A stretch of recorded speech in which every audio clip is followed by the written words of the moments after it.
Good afternoon, all. Please join fast.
Everyone, please join.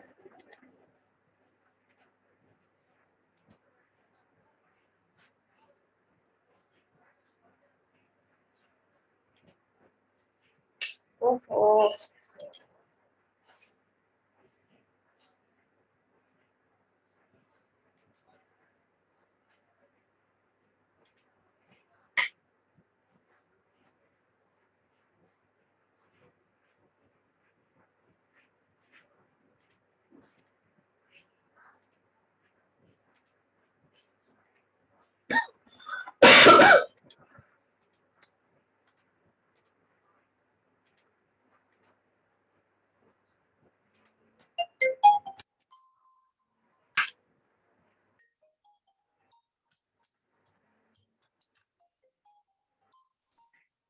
Good afternoon ma'am.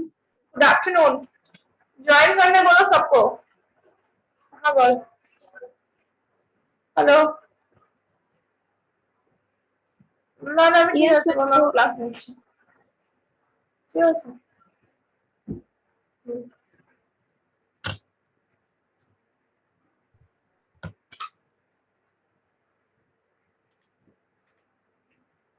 अरे निधि, तुम लोग का क्लास नहीं है एक्चुअली, ये फोर्थ का क्लास है। तुम लोग को हम गलती से भेज दिए थे लिंक। देखो अभी डिलीट कर दिए हैं। आज तो तुम लोग का क्लास नहीं है ना, आज ट्यूसडे है।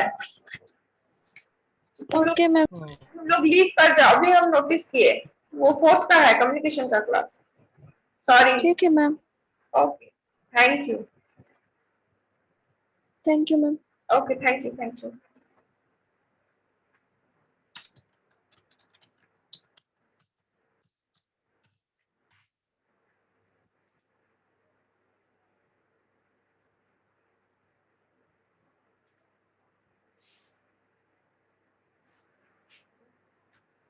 Please join fast, everyone.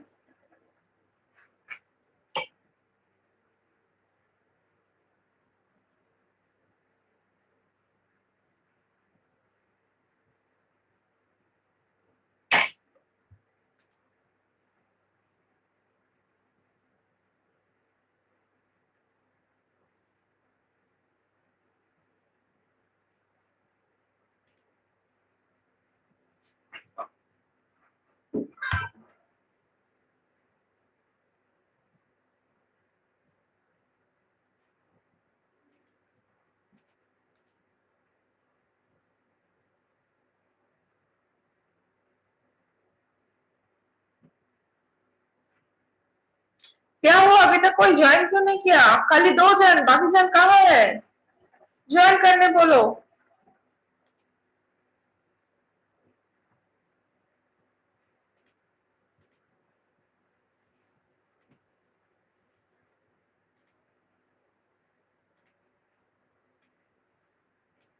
थोड़ा सा वेट कर लेते हैं, और 1-2 जन ज्वाइन करता है तो फिर स्टार्ट करते हैं।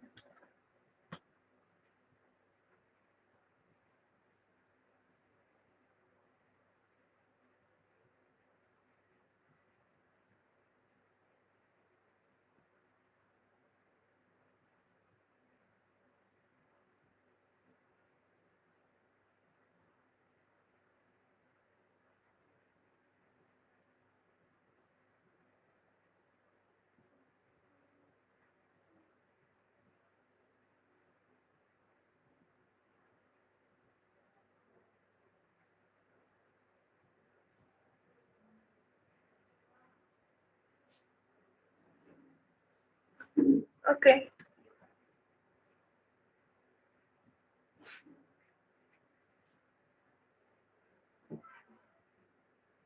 Good afternoon all. मेरा वॉइस क्लियर है?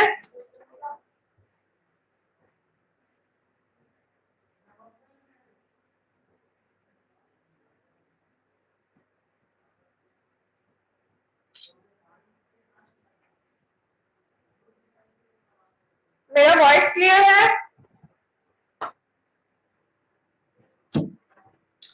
Okay, I think okay. So module मतलब ये जो एम्पलीट्यूड मॉड्यूलेशन है, इस मॉड्यूल का लास्ट टॉपिक आज हम लोग डिस्कस करेंगे, that is super heterodyne receiver. और यही लास्ट टॉपिक है, इसी का कंटिन्यूएशन में भी हो सकता है और एक क्लास लगे। उसके बाद हम लोग नया मॉड्यूल स्टार्ट करेंगे, that is frequency modulation. Okay, तो सुपर हेटेरोडाइन रिसीवर जो है, it's a particular kind of AM receiver हम लोग बोल सकते हैं। और अभी तक हम लोग बहुत वेरियस टाइप्स ऑफ एम के बारे में पढ़े, वेरियस टाइप्स ऑफ ट्रांसमीटर के बारे में पढ़े, और आज हम लोग फाइनली एम्पलीट्यूड मॉड्यूलेशन का जो रिसीवर है उसके बारे में पढ़ेंगे, that is super heterodyne receiver. तो सुपर हेटेरोडाइन रिसीवर है, तो ऑब्वियसली इसका जो काम होगा, मेन काम या फिर मेन इसका जो यूटिलिटी होगा वो क्या हो सकता है? ऑब्वियसली अगर ये एक पर्टिकुलर ये एक रिसीवर है और it's a special kind of receiver जिसको ब्रॉडकास्टिंग में या फिर जो मेरा प्रैक्टिकल यूज है, जहां पे एम्पलीट्यूड मॉड्यूलेशन का उस जगह में बहुत ज्यादा यूज होता है, उस पर्टिकुलर कंडीशन में बहुत ज्यादा यूज होता है, तो हम लोग देख सकते हैं कि इसमें क्या होता है। बेसिकली जो हम लोग ट्रांसमिट करते हैं कोई भी सिग्नल को, जैसे कि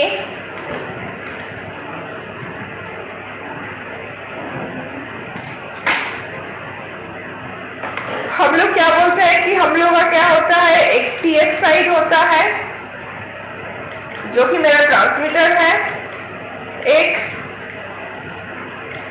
आरएक्स होता है जो कि मेरा रिसीवर है। ट्रांसमीटर में क्या होता है, ट्रांसमीटर में मॉड्यूलेशन होता है। ट्रांसमीटर साइड में हम लोग क्या करते हैं, मॉड्यूलेशन, और रिसीवर साइड में क्या होता है, डिमॉड्यूलेशन और रिकंस्ट्रक्शन।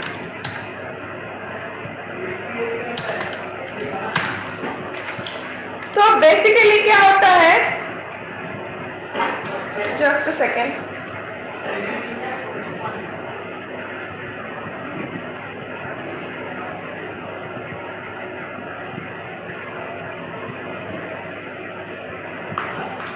तो बेसिकली क्या है कि जो मेरा रिसीवर साइड होता है, जो मेरा आरएक्स साइड होता है, उससे हम लोग क्या करते हैं कि उसमें हम लोग क्या करते हैं कि रिकंस्ट्रक्ट करते हैं सिग्नल को। तो ऑब्वियसली रिकंस्ट्रक्ट करते हैं सिग्नल को, तो कौन से सिग्नल को हम लोग रिकंस्ट्रक्ट करते हैं, जो मेरा मैसेज सिग्नल होता है, उस पर्टिकुलर मैसेज सिग्नल को हम लोग क्या करते हैं, रिकंस्ट्रक्ट करते हैं। सुपर हेटेरोडाइन का जो काम होगा, ऑब्वियसली उसका काम भी, मेन जो उसका काम होगा वो भी सेम होगा कि in the super heterodyne receiver the incoming RF signal frequency is combined with the local oscillator signal frequency through a mixer and is converted into a signal of lower frequencies. So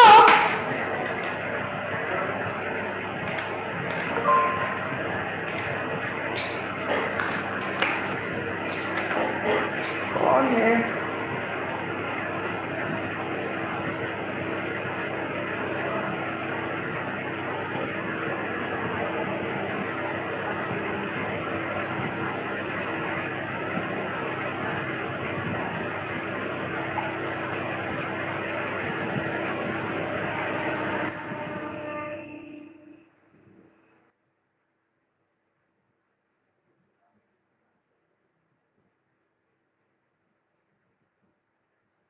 okay.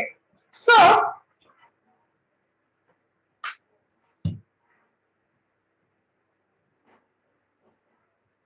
क्या है कि हम लोग क्या बोलते हैं, जो मेरा मैसेज सिग्नल होता है, मैसेज सिग्नल को हम लोग क्या बोलते हैं, इट्स ऑडियो फ्रीक्वेंसी सिग्नल। और उसके साथ हम लोग क्या करते हैं, एक हाई फ्रीक्वेंसी कैरियर को हम लोग मिक्सिंग करते हैं और मॉड्यूलेशन करते हैं। तो ये जो हाई फ्रीक्वेंसी कैरियर होता है इसको हम लोग क्या बोलते हैं, रेडियो, क्योंकि उसका अलग अलग जो मेरा फ्रीक्वेंसी बैंड्स का अगर हम लोग देखें, फ्रीक्वेंसी बैंड्स मेरा क्या हो जाएगा कि रेडियो फ्रीक्वेंसी का जो मेरा कैरियर्स होते हैं वो उसका अलग अलग रेंज होता है। मतलब जो फ्रीक्वेंसी स्पेक्ट्रम अगर हम लोग टोटल देखेंगे तो फ्रीक्वेंसी स्पेक्ट्रम में अलग अलग फ्रीक्वेंसीज होते हैं। तो फ्रीक्वेंसी स्पेक्ट्रम में अगर अलग अलग फ्रीक्वेंसीज होते हैं तो अलग अलग फ्रीक्वेंसी में क्या है कि अलग अलग फ्रीक्वेंसी बैंड्स होते हैं। तो कैरियर फ्रीक्वेंसी हम लोग जिस बैंड का फ्रीक्वेंसी को या फिर जिस पर्टिकुलर रेंज ऑफ फ्रीक्वेंसीज को हम लोग as a carrier frequency use करते हैं उसको हम लोग बोलते हैं रेडियो फ्रीक्वेंसी। रेडियो फ्रीक्वेंसी को के साथ जब हम लोग मॉड्यूलेशन करते हैं या फिर सिग्नल को मॉड्यूलेट कर देते हैं तो आफ्टर मॉड्यूलेशन जो मॉड्यूलेटेड वेव हम लोग को मिलता है, उस मॉड्यूलेटेड वेव का अगर कैरेक्टरिस्टिक्स या फिर नेचर के बारे में हम लोग एनालिसिस करें या फिर उसके बारे में हम लोग देखें तो हम लोग क्या देख सकते हैं, जो ये मेरा मॉड्यूलेटेड वेव जो हमको मिलता है उस मॉड्यूलेटेड वेव का वेरियस पैरामीटर्स को अगर हम लोग देखते हैं तो उसका जो पैरामीटर है दैट इज कितना पैरामीटर हो सकता है, या तो 3-4 पैरामीटर हो सकता है, उसका फ्रीक्वेंसी, उसका फेज और उसका एम्पलीट्यूड। तो उसका जो फ्रीक्वेंसी है, फ्रीक्वेंसी क्या होता है, फ्रीक्वेंसी एक हाई फ्रीक्वेंसी रहता है और else we can say that जो मेरा फ्रीक्वेंसी जो मॉड्यूलेटेड वेव का जो फ्रीक्वेंसी होता है वो कैरियर का फ्रीक्वेंसी होता है। तो इसके कारण जो जिस वेव को हम लोग ट्रांसमिट करते हैं, जिस मॉड्यूलेटेड वेव को हम लोग ट्रांसमिट करते हैं ओवर द चैनल, उस मॉड्यूलेटेड वेव क्या होता है, इट्स रेडियो फ्रीक्वेंसी सिग्नल होता है एंड इट्स कम। और जब हम लोग उसको रिसीव करते हैं with the help of receiving antenna, तो फिर मेरा क्या हो जाता है कि वो रिसीविंग एंटेना के मदद से जब हम लोग रिसीव करते हैं तो हम लोग क्या करते हैं, वो आरएफ सिग्नल को ही हम लोग रिसीव करते हैं और आरएफ सिग्नल को रिसीव करने के बाद उसको प्रोसेस करना होता है ताकि हम लोग जो उससे जो मैसेज सिग्नल है, ओरिजिनल मैसेज सिग्नल है, उस ओरिजिनल मैसेज सिग्नल को हम लोग क्या कर पाए, उसको एक्सट्रैक्ट कर पाए। तो ये जो ओरिजिनल मैसेज सिग्नल को एक्सट्रैक्ट करने का जो बात होता है, इसके लिए हम लोग क्या करते हैं, जो एक्सट्रैक्शन का जो प्रोसेस है उसके लिए हम लोग क्या करते हैं कि उसको हम लोग सिंक्रोनस डिटेक्शन करते हैं, जिसके लिए हम लोग को जरूरत पड़ता है एक लोकली जनरेटेड कैरियर का। और ये लोकली जनरेटेड कैरियर मेरा कहाँ से जनरेट होता है, obviously there should be a local oscillator जो कि एक कैरियर सिग्नल जनरेट करता है, जिसका जो पैरामीटर्स होता है, जिसका जो फ्रीक्वेंसीज और फेज और जो होता है वो जो कैरियर के साथ हम लोग सिग्नल को मॉड्यूलेट किए थे उसके साथ आइडेंटिकल होता है। ठीक है, तो उसके साथ हम लोग मिक्स करते हैं और converted into a signal of lower frequency. Lower frequency signal क्यों, क्योंकि हम लोग को क्या पता है जो मैसेज सिग्नल है वो मेरा कौन सा सिग्नल है, जो मैसेज सिग्नल है it's audio frequency signal and audio frequency signals are lower frequencies than radio frequency. So हम लोगों ने क्या किया, तो क्या हो रहा है कि जो सिग्नल हम लोग रिसीव कर रहे हैं दैट इज आरएफ सिग्नल, और जो सिग्नल को हम लोग आउटपुट से पा रहे हैं फ्रॉम रिसीवर, आरएफ का आउटपुट से जो सिग्नल हम लोग को मिल रहा है that will be AF signal. This is audio frequency signal. Okay, this lower fixed frequency is known as the intermediate frequency. उसके बाद इसको फिर हम लोग इस जो लोअर फ्रीक्वेंसी है इसको हम लोग बोलते हैं इंटरमीडिएट फ्रीक्वेंसी। फिर इसको हम लोग क्या करते हैं कि और एक बार प्रोसेस करते हैं और फाइनली उसमें जो एक्चुअली जो मतलब ऑसिलेशन में जब ऑसिलेटर के थ्रू जो मुझे मिल रहा है, ये लोकल ऑसिलेटर के थ्रू मुझे जो लोकली जनरेटेड कैरियर मिल रहा है, उस लोकली जनरेटेड कैरियर में भी बाई चांस अगर कोई हाई फ्रीक्वेंसी सिग्नल रह जाता है तो उसको भी हम लोग क्या करते हैं, नलीफाई करते हैं और फाइनली हम लोग क्या पा सकते हैं, एक प्योर मैसेज सिग्नल को पा सकते हैं, या फिर जितना नियरर एक मैसेज सिग्नल जो कि ओरिजिनल मैसेज सिग्नल का नियर बाय जो सिग्नल है उस सिग्नल को हम लोग रिकंस्ट्रक्ट करते हैं। सो फ्रीक्वेंसी, तो देखो यहाँ पे वही बात बोला जा रहा है कि super heterodyne receiver the incoming RF signal is frequency is combined with the local oscillator signal frequency through a mixer and is converted into a signal of lower frequencies. This lower fixed frequency is known as the intermediate frequency. The super heterodyne principle is used in all type of receivers like television receiver, radar receiver. तो basically हम लोग देख सकते हैं कि जो मेरा local use के लिए या फिर प्रैक्टिकल यूजेस के लिए ही इन पर्टिकुलर कंडीशन या फिर मेनली तुम्हारा प्रैक्टिकल यूजेस के लिए जो रिसीवर यूज होता है वही है मेरा super heterodyne receiver. However the intermediate frequency signal contain the same modulation as the original signal, and this intermediate frequency signal is now amplified and demodulated to reproduce the original signal.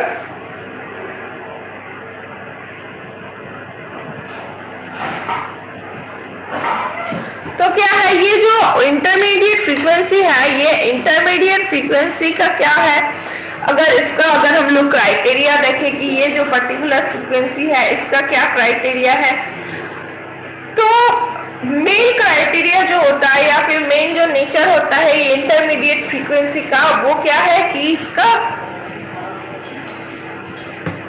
ये जो signal है और इसमें जो modulation होता है वो exactly same type of modulation होता है जैसा मॉड्यूलेशन मेरा ट्रांसमीटर एंड में किया गया है, ठीक है। And the intermediate frequency signal is now amplified and demodulated to reproduce the original signal, और इसी सिग्नल को थोड़ा उसका बूस्टअप किया जाता है, फिर उसके बाद उसको डिमॉड्यूलेट किया जाता है, और after demodulation we can get the original signal. The word heterodyne stands for mixing. Here we have mixed incoming signal with frequencies with local oscillator frequency. Therefore, this receiver is called as super heterodyne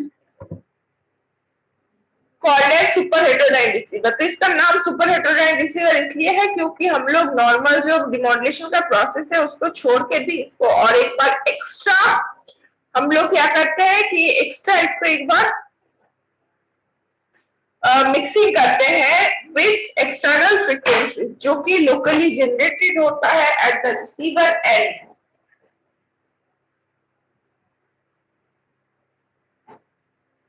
So this is the block diagram. This is the block diagram of super heterodyne receiver. तो देखो यहाँ पे हम लोग क्या क्या देख पा रहे हैं, क्या क्या ब्लॉक्स है। Obviously this is the receiving antenna. This is radio frequency stage. Radio frequency stage मतलब यहाँ पे रेडियो फ्रीक्वेंसी का जो सिग्नल है वो रिसीव होके आया है, मतलब यहाँ पे जो ट्रांसमीटर जो सिग्नल को ट्रांसमिट कर रहा है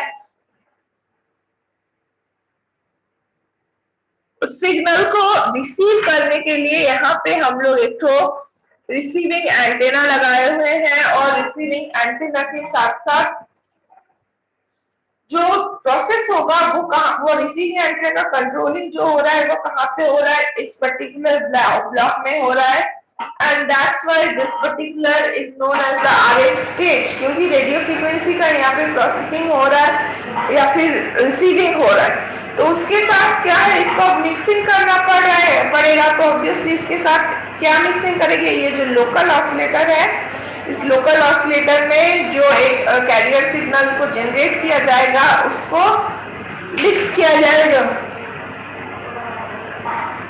with the help of this mixer, और मिक्सर का जो आउटपुट है, मिक्सर के आउटपुट में हमको क्या मिलेगा, एक इंटरमीडिएट फ्रीक्वेंसी मिलेगा, जिसको हम लोग क्या करेंगे, एम्पलीफाई करेंगे। That's why next block is if amplifier और intermediate frequency amplifier.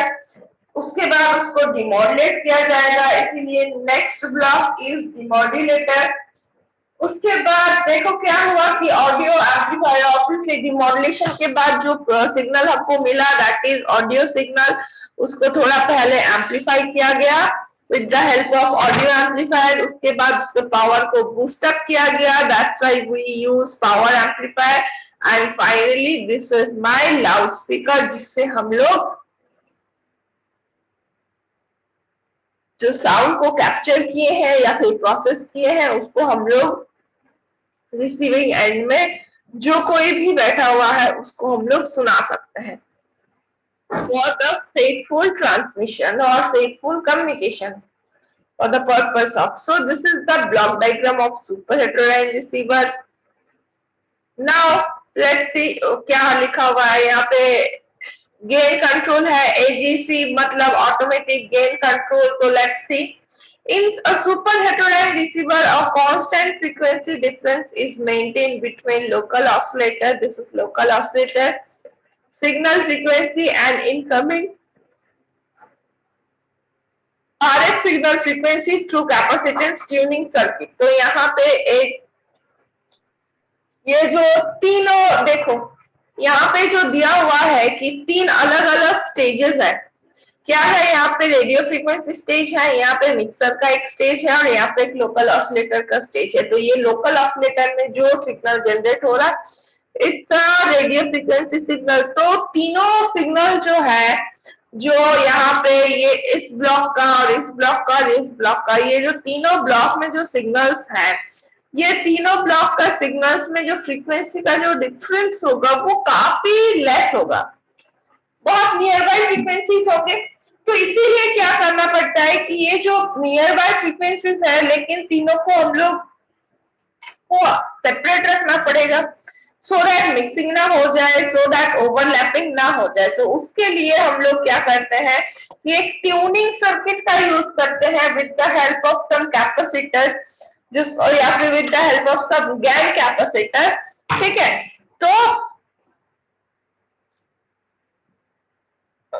That's why this is known as the gang tuning, क्योंकि हम लोग with the help of some gang capacitors are some types of capacitor, with the help of GaN capacitor, क्योंकि हम लोग यहाँ पे इसको ट्यूनिंग कर रहे हैं या फिर इसका जो सारे का जो प्रॉपर फ्रीक्वेंसी का जो रेंज है उसको मेंटेन कर रहे हैं, तो इसीलिए यहाँ पे बोला जाता है इसको गैन ट्यूनिंग। ठीक है, RF signals frequency through capacitance tuning circuit in which the capacitors are GaNed together and operated by a common control knob। और यहाँ पे एक कंट्रोल एक नॉब रहता है जिसके हिसाब से तीनों को कंट्रोल किया जाता है। The intermediate frequency amplifier generally contains a number of transformers, each consisting of a pair of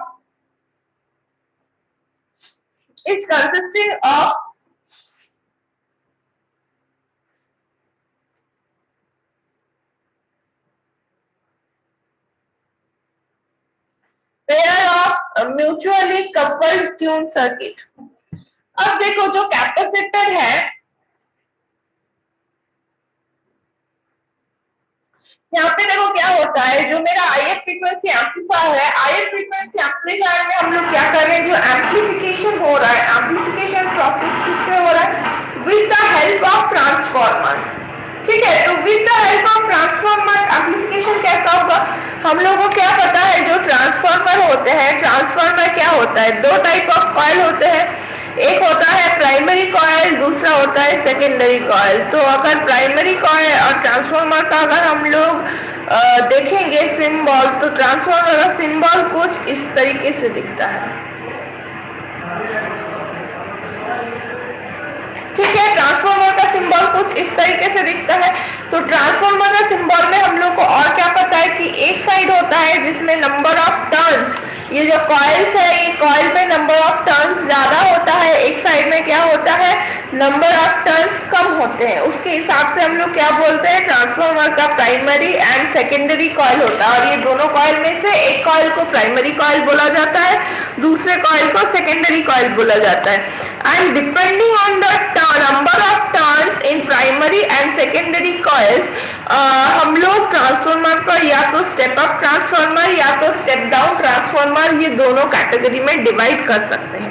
तो स्टेप अप ट्रांसफार्मर में क्या होता है, इनपुट में हम लोग जो भी अमाउंट ऑफ वोल्ट या फिर सिग्नल का जो भी एम्पलीट्यूड होता है या फिर वोल्टेज करंट जो भी होता है वो क्या होता है, स्टेप अप में आउटपुट साइड में वो एम्पलीफाई हो जाता है, और स्टेप डाउन में क्या होता है, कम हो जाता है। अभी तो सारा जो स्टेबिलाईजर्स है, स्पेशली ये फंक्शन हम लोग स्टेबिलाईजर की तरह भी देख सकते हैं, जिसमें उसमें भी एक ट्रांसफार्मर का ही यूज किया जाता है इन द स्टेबिलाईजर, जहाँ पे हम लोग क्या करते हैं कि वोल्टेज जहाँ पे अप डाउन होता है उसके हिसाब से हम लोग उसको step up step down mode में ये करते हैं, कन्वर्ट कर लेते हैं। बट मेरा जो आउटपुट होता है वो कांस्टेंट आउटपुट हम लोग रखने का कोशिश करते हैं, बिकॉज मेरे घर में जितने सारे हाउस होल्ड आइटम्स है वो आइटम्स को एक पर्टिकुलर वोल्टेज में ही वो ऑपरेटिव है, उसमें अगर ज्यादा फ्लक्चुएशंस होता है तो मेरे घर में जितने सारे इलेक्ट्रॉनिक्स इक्विपमेंट्स है, जो गैजेट्स है, उसको वो डैमेज हो सकता है।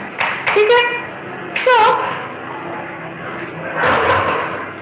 यहाँ पे क्या है, यहाँ पे इसीलिए एक ट्रांसफार्मर होता है and each containing a pair of mutually coupled tune circuit। और म्यूचुअली कपल्ड मतलब ये जो कपलिंग होता है मीन्स एक के साथ दूसरे का कनेक्शन होता है। म्यूचुअली कपल्ड मतलब जो ट्रांसफार्मर होता है वो एक दूसरे के साथ कनेक्टेड है mutually, and thus with this large number of double tune circuit operating at a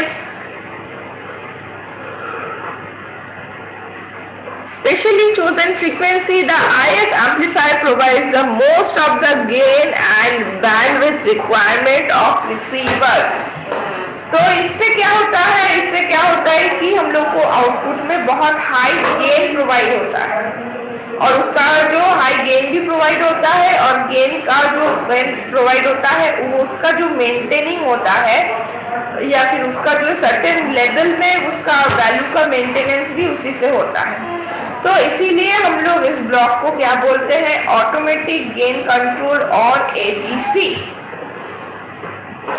This means that the IF amplifier determines the sensitivity and selectivity of super heterodyne receiver। तो इससे क्या होता है, जब रिसीवर पैरामीटर्स हम लोग next class में discuss करेंगे, मतलब इसका नेक्स्ट टॉपिक में जब हम लोग डिस्कस करेंगे तब हम लोग देखेंगे कि मेरा जो सुपर हेटेरोडाइन रिसीवर है उसका कुछ पैरामीटर्स है, जिस पैरामीटर्स के बेसिस में हम लोग रिसीवर का जो परफॉर्मेंस है उस परफॉर्मेंस को हम लोग जज करते हैं। वो पैरामीटर्स का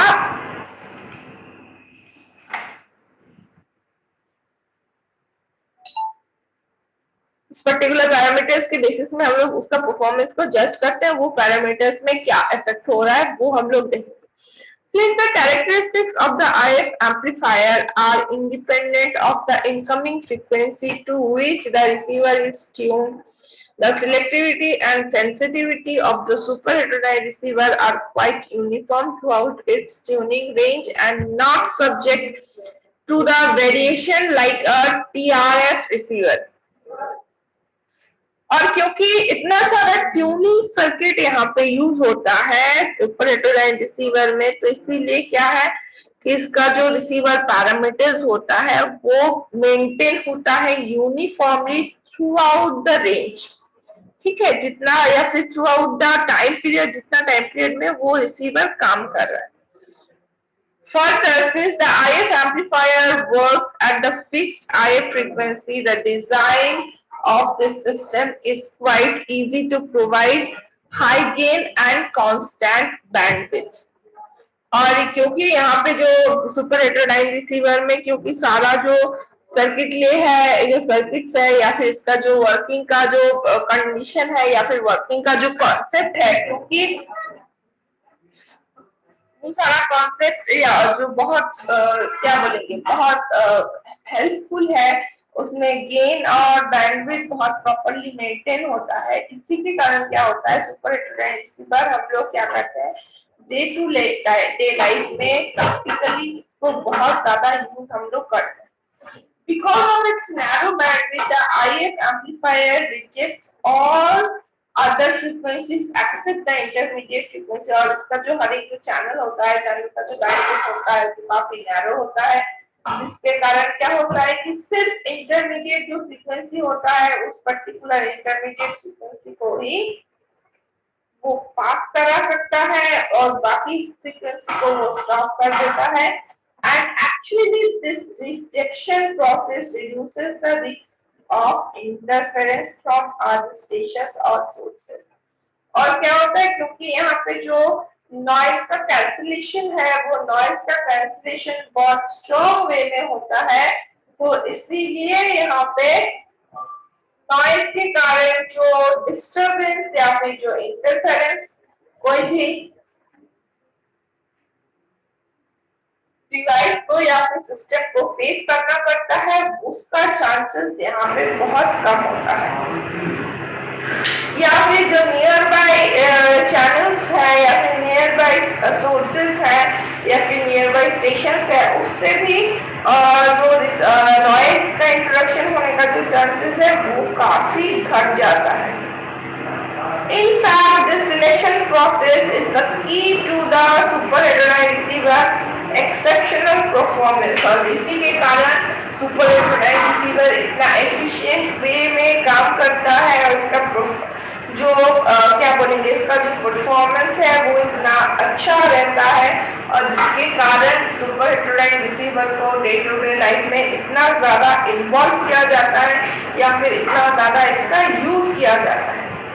After the IF amplifier, the signal is applied at the input of the demodulator, which extracts the original modulating signal।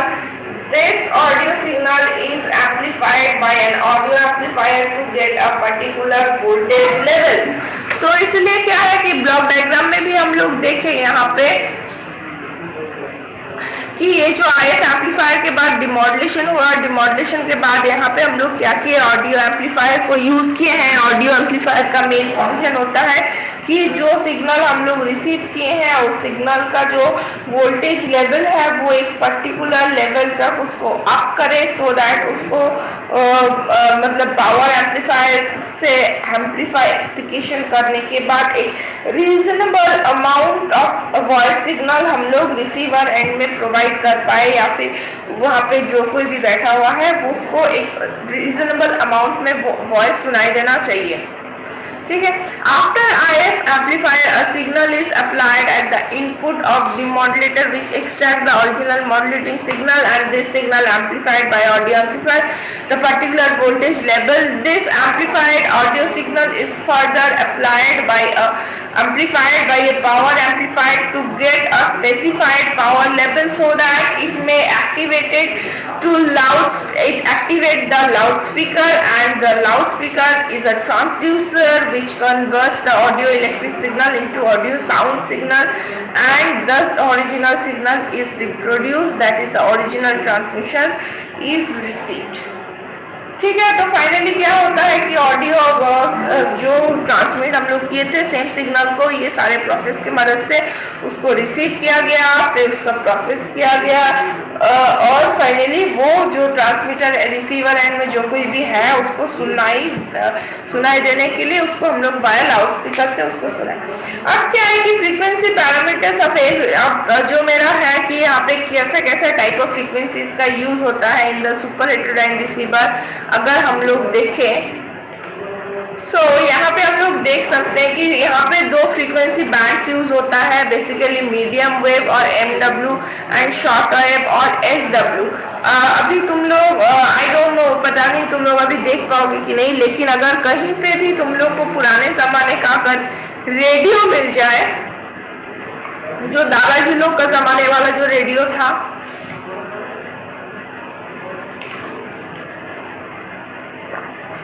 उस रेडियो में जहां पे चैनल सिलेक्ट करने का ऑप्शन आता है,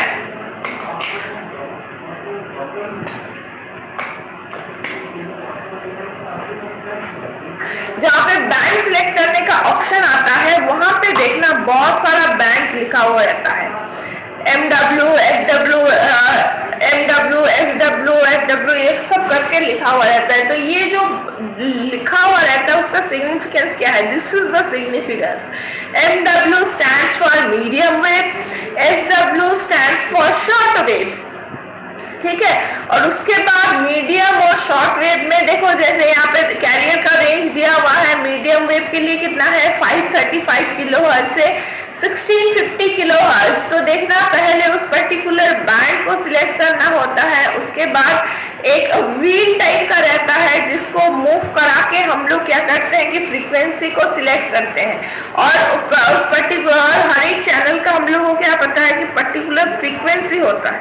तो उस पर्टिकुलर चैनल का फ्रीक्वेंसी को अगर हम लोग सिलेक्ट करते हैं या फिर वहां तक हम लोग अपना कर्सर को लेके जा सकते हैं, तब क्या होता है, इन दैट पर्टिकुलर कंडीशन उस पर्टिकुलर चैनल में जो कोई भी डेटा ट्रांसमिट हुआ है, it may be a voice signal, it may be a गाना और न्यूज और जो कुछ भी है उसको हम लोग सुन सकते हैं, ठीक है। तो this is the frequency range. और SW के लिए भी है, वो कितना है 5 to 15 मेगाहर्ट्ज। और यहाँ पे जो इंटरमीडिएट फ्रीक्वेंसीज यूज होते हैं उसका रेंज कितना है 455 किलोहर्ट्ज का रेंज है। और इंटरमीडिएट जो बैंडविड्थ होता है वो वहां पे एक 10 किलोहर्ट्ज का बैंडविड्थ दिया जाता है। अब अगर हम लोग एडवांटेजेस देखें सुपर हेटेरोडाइन रिसीवर का, तो ऑब्वियसली हम लोग बोल सकते हैं कि सुपर हेटेरोडाइन रिसीवर का obviously it's a very advantageous thing. और एडवांटेजेस रिसीवर जिसका पहला है कि इसका sensitivity and selectivity is very high. और क्या है कि एडजेसेंट चैनल का जो रिजेक्शन है, मीन्स यहाँ पे जो ट्यूनिंग होता है वो बहुत पर्टिकुलर टाइप, मतलब बहुत बेटर क्वालिटी का ट्यूनिंग होता है, जिसके कारण इंटरफेरेंस का जो प्रॉब्लम है, इंटरफेरेंस का प्रॉब्लम को हम लोग ऑलमोस्ट टोटली हम लोग ओवरकम कर सकते हैं। जिसके कारण क्या होता है कि एडजेसेंट चैनल का रिजेक्शन बहुत बेटर वे में होता है and no variation in bandwidth. The bandwidth remains constant over the entire operating range। और हम लोग ये भी देखें क्योंकि यहाँ पे ऑटोमेटिक गेन कंट्रोल का जो प्रोसेस है वो बहुत बेटर है in the super heterodyne receiver. So यहाँ पे क्या है, जो बैंडविड्थ का मतलब थ्रू आउट द प्रोसेस और थ्रू आउट द ऑपरेशन या फिर ऑपरेटिंग रेंज जो बैंडविड्थ है, बैंडविड्थ भी सेम ही मेंटेन होता है। So this is about the function of super heterodyne receiver. Next day we will discuss about super heterodyne receiver parameter। और super heterodyne receiver parameter के बाद ही मेरा ये चैप्टर खत्म हो जाएगा और we will start with a new chapter that is frequency modulation। Okay और इस वीक तुम लोग सभी को असाइनमेंट नंबर 2 मिल जाएगा। और जो कोई भी अभी तक असाइनमेंट नंबर 1 सबमिट नहीं किए हो, submit by this week only, okay. तो आज के क्लास में किसी को कोई कंफ्यूजन है? एनीबॉडी? किसी को कोई भी कंफ्यूजन है? ओके अगर किसी को कोई कंफ्यूजन नहीं है तो आज का क्लास हम यहीं पे खत्म करते हैं। So thank you everyone, thank you.